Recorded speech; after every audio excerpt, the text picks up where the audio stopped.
Deep in rural farmland, we received a call about a tractor that hasn't moved in a century. This 1923 John Deere Model D has been sitting here since the farm closed in 1924. The owner's grandfather bought this tractor new in 1923. It's been in the family ever since. He made me promise one thing: bring it back to life.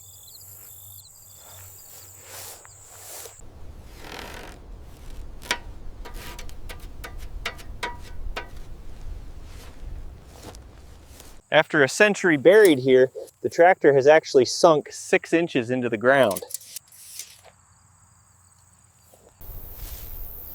As he walked away, I could see a lifetime of farming in his steps.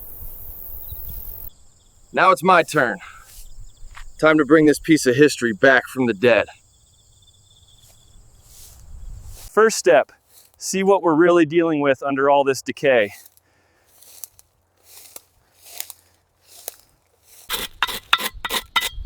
A century of rust has completely consumed the original green paint.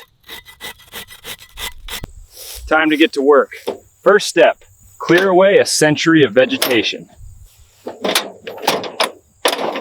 Thick vines and roots have wrapped completely around the frame over the decades.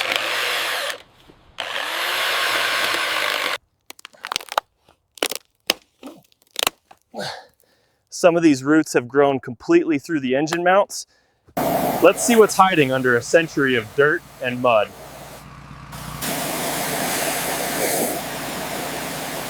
Underneath all that mud, the original John Deere green is still barely visible. The steel wheels are solid, but they'll need complete restoration. Decades of leaves, twigs, and even bird nests have accumulated in every crevice. Rust converter will help stabilize what's left of this metal before we begin disassembly. Every seized joint gets soaked with penetrating oil. We'll give it time to work before attempting removal.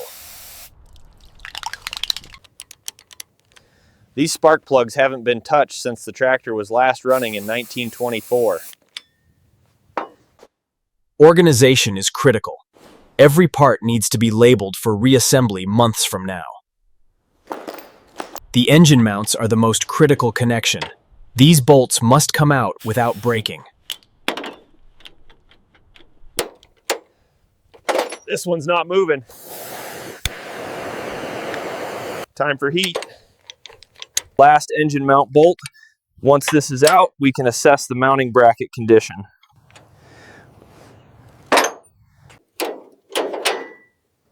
The engine covers need to come off to access the internal components.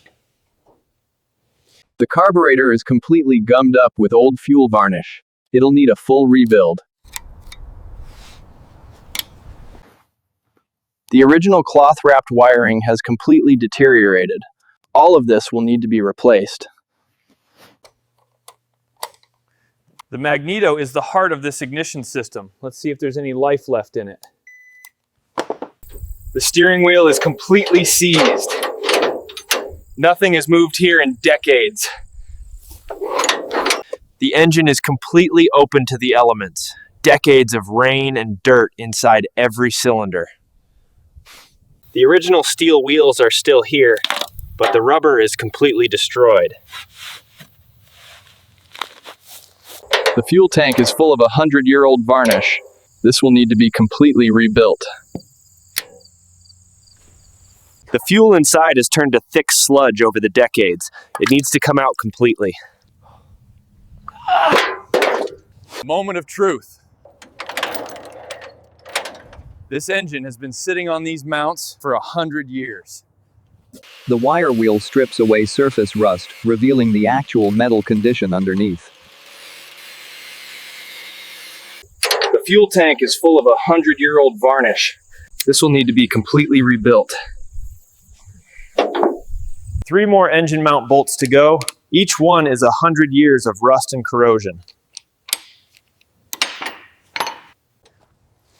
There's one more bolt we missed, hidden under years of grease and dirt.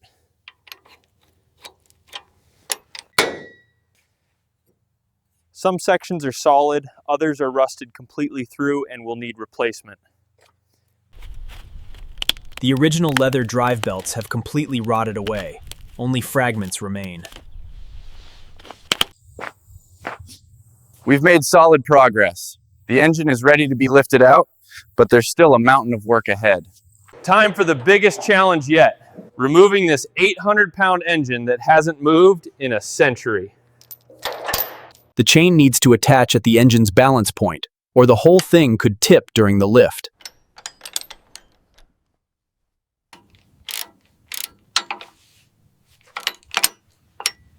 One more bolt standing between us and getting this engine out. After 100 years in place, this engine is finally free. This engine stand will let us work on every side during the rebuild. With the engine out, we can finally see the true condition of the frame and chassis. Here's the problem. A major crack in the main frame rail. This explains why it was abandoned.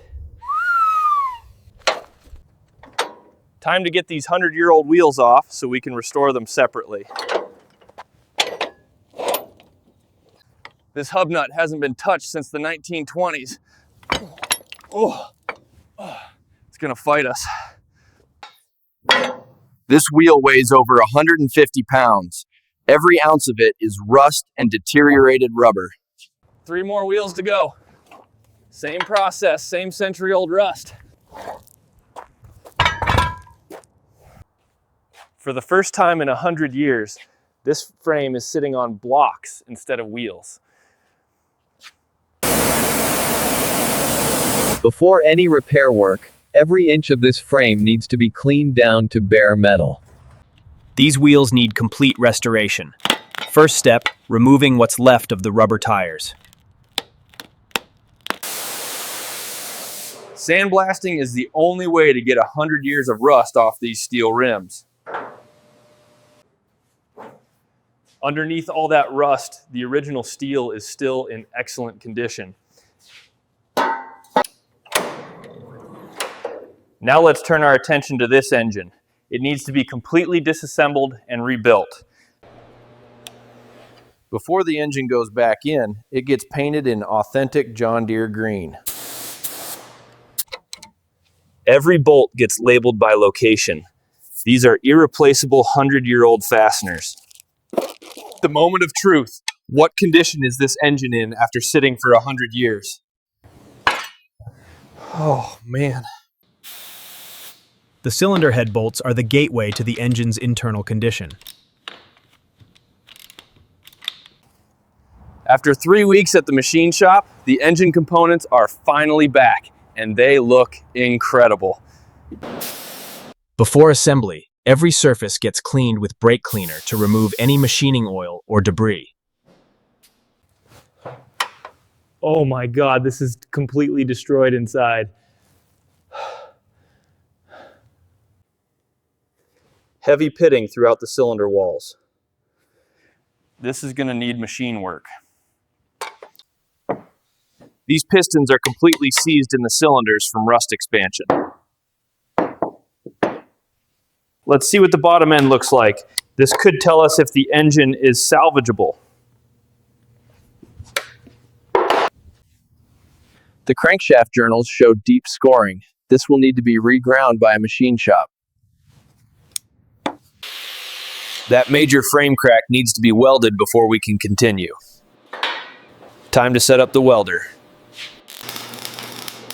This weld has to penetrate completely through the crack to restore the frame's structural integrity. The weld looks solid, but we need to grind it smooth and check for any defects. Several smaller rust holes throughout the frame need patching before we can paint.